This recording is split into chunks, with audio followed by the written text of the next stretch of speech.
మీ car EMI కట్టలేకపోతున్నారా? మీ car EMI మేము కడతాం. ఈ నెంబర్కి కాల్ చేయండి. హలో నమస్తే, వెల్కమ్ టు సుమన్ టీవీ. నేను కీర్తి. ప్రస్తుతం మనతో క్రిప్టో కాయిన్ అనలిస్ట్ అండ్ మనకి పైనియర్ అయిన మహేష్ గారు ఉన్నారు. వీరితో ఈరోజు కొన్ని విషయాలు మనం డిస్కస్ చేద్దాం. నమస్తే అండి. నమస్తే మేడం.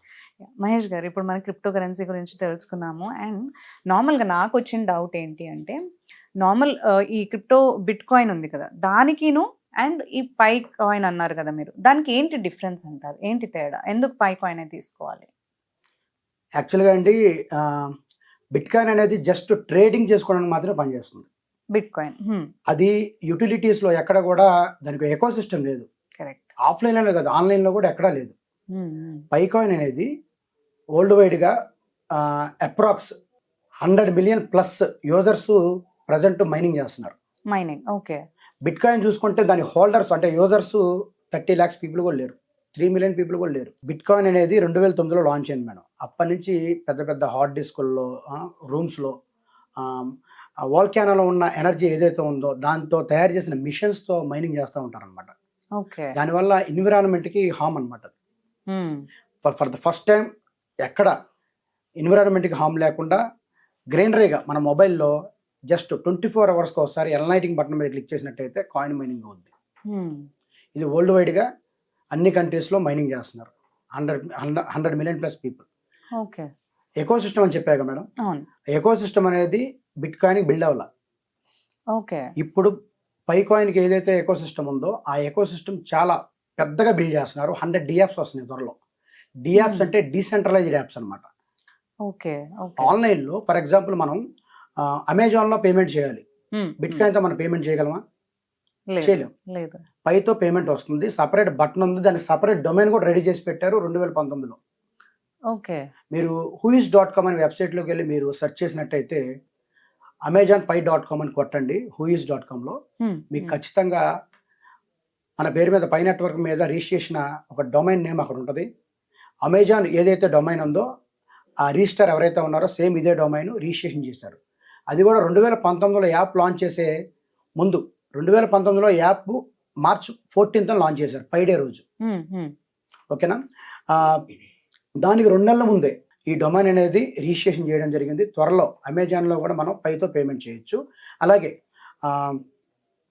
చైనాకి చెందిన బిజినెస్ మ్యాన్ ఎవరైతే ఉన్నారో జాక్మా అనే వ్యక్తి అందరికి తెలుసు. అతను వెబ్సైట్ పేరు వచ్చేసి, యాప్ పేరు alibaba.com. It's a e-commerce website and app. Okay, అవును. దాంట్లో కూడా త్వరలో ఇంటిగ్రేట్ చేయబోతున్నారు మన పైన. ఓకే. అలాగా రేపు ఫ్లిప్కార్ట్లో వస్తుంది, రకరకాల కంట్రీలో రకరకాల ఈ-కామర్స్ యాప్స్ ఉన్నాయి, ప్రతి దాంట్లో ఇంటిగ్రేట్ చేస్తారు. అలాగే బిట్ కాయిన్కి లేదు అలాగా ఎకో సిస్టమ్ అనేది. రాబోయే కాలంలో కూడా లేదండి. బిట్ కాయిన్కి లేదండి. ఎందుకు లేదంటే సప్లై ఎక్కువ మంది దగ్గర ఉండదు, దాని ప్రైస్ పెంచేశారు వేల్స్. ఇదేంటంటే మన పై యాప్లో ఎకో సిస్టమ్లో చూసినట్టయితే పై టు గో అని ఉంటుంది యాప్, అది ఒక డెవలప్ చేస్తున్నారు. వాట్ టు గో నాకు యాప్ ఒకటి ఉంది, అది డెవలప్ చేస్తున్నారు. పై చైన్ మాల్ ఒకటి ఉంది, మ్యాప్ ఆఫ్ పై అని ఉంది. ఆ మ్యాప్ ఆఫ్ పైలో అయితే ప్రపంచంలో ఎక్కడైతే పై పేమెంట్ యాక్సెప్ట్ చేస్తారో ఆ మ్యాప్లో కనపడుద్ది. రూట్ మ్యాప్ తీసుకొని నావిగేషన్ తీసుకొని మనం వెళ్ళిపోవచ్చు అక్కడికి. ఓకే.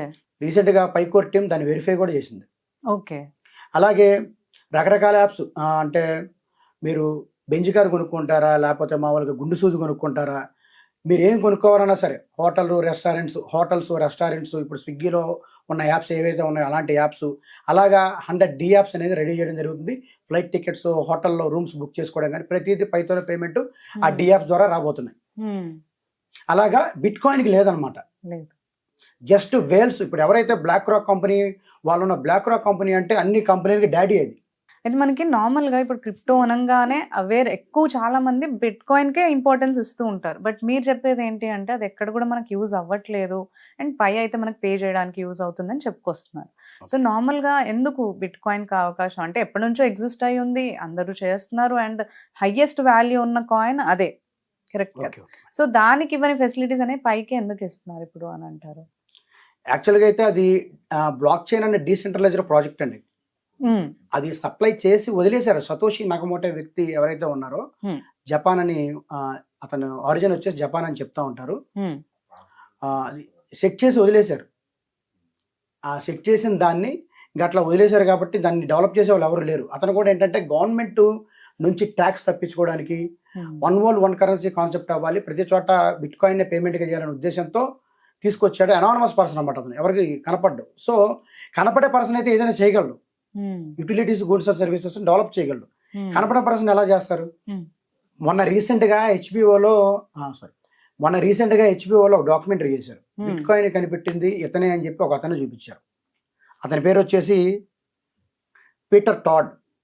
ఓకే, మీరు ట్విట్టర్ హ్యాండిల్లోకి వెళ్ళి చూసినట్టయితే పీటర్ టాడ్ అని ఉంటుంది. ఇతనే అని చెప్పేసి హెచ్బిఓ డాక్యుమెంటరీ చేశారు. కరెక్ట్. దీని మీద ఇతను ఎవరంటే పైకోర్ టీంలో one of the team member.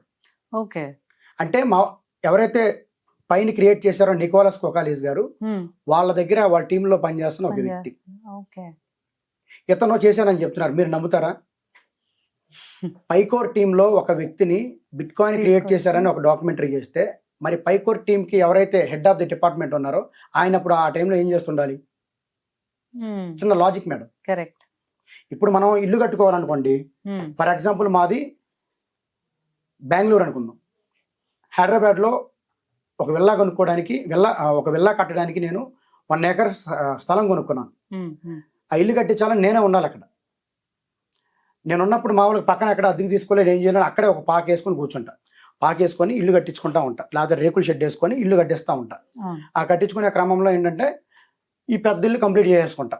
ఏదైతే ఇల్లు కట్టించాలనుకున్నా అది కంప్లీట్ చేస్తా పక్కన పాకేసుకొని. అలాంటిదే బిట్ కాయిన్ కూడా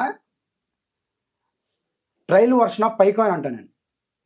bit coin is the trial version of పైకాయిన్. పైకాయిన్ is the advanced version of bit coin. ఎవరైతే నికోలస్ కొకాలిస్ ఉన్నారో ఓవర్కనే ఒక ట్రయల్ వేసాడు. నికోలస్ కొకాలిస్ ఎవరంటే పై క్రియేటర్. పై క్రియేటర్ ఇంకోళ్ళు కూడా ఉన్నారండి, చెంగ్ డియోఫాన్, సార్ వాళ్ళ మిస్సెస్. సార్ ఆరిజిన్ వచ్చేసి గ్రీస్. ఈ పై అనేది కూడా ఒక గ్రీక్ వర్డ్. పై అంటే 3.14. It's mathematical equation. అందుకే దాని 2019లో దాన్ని లాంచ్ చేశారు. అది March 14th. మార్చ్ అంటే 3, థర్డ్ మంత్. 14th అంటే 14, 3.14. అలాగే 2025లో March 14th Q1లో రిలీజ్ చేస్తున్నారు అనమాట. అయితే ఇతను ఇంతకుముందు పీటర్ టోర్ అనే వ్యక్తి ఇక్కడ పైకోర్ టీమ్ అని పెట్టుకున్నాడు. ఇక్కడ పైకోర్ డేవ్ అని పెట్టాడు. డేవ్ అంటే డెవలపర్. ఎప్పుడైతే హెచ్బిఓ డాక్యుమెంట్ చేశారో ఆ బయోలో ఎడిట్ చేసి అతని పేరు పై డేవ్ అని తీసేసాడు. అంతే కదండి, డెవలపర్ అనేది తీసేసాడు. ఎందుకు తీసేసాడు? వాళ్ళ బాస్ నుంచి ఇన్స్ట్రక్షన్స్ వచ్చినాయి. వాళ్ళ బాస్ ఎవరు? నికోలస్ కొకాలిస్. పైకోర్ టీంలో ఉన్న వ్యక్తి బిట్ కాయిన్ తయారు చేశారంటే నేను నమ్మను. Pi core team head of the department ఎవరైతే ఉన్నారో ఆయనని నేను నమ్ముతానండి. జస్ట్ ఒక ట్రయల్ వేశారు, ఎకో సిస్టమ్ అలా డెవలప్ చేయాలనేది ఒక ట్రయల్ వేశారని నేను అనుకున్నా. ఇది కన్ఫర్మేషన్ గా జస్ట్ ఇన్ఫర్మేషన్ మాత్రమే నాకు అనిపించింది. ఎందుకంటే నేను డే అండ్ నైట్లు స్టడీ చేస్తూ ఉంటా. నేను నైట్ 3ంటికి పడుకుంటా. ఇలాంటివి చూస్తూ ఉంటా ఆన్లైన్లో, ఏం వస్తున్నాయి, ఏంటి కొత్త టెక్నాలజీ ఎలా ఉంది, ఎలా పనిచేస్తుంది, చాట్ జీపీటీ ఎలా పనిచేస్తుంది, ఏం అడిగితే ఏం జవాబు చెప్తుంది, ఇవన్నీ నేను ఎప్పుడు స్టడీ చేస్తూ ఉంటాను అనమాట. ఓకే అండి, థ్యాంక్ యూ మేడం.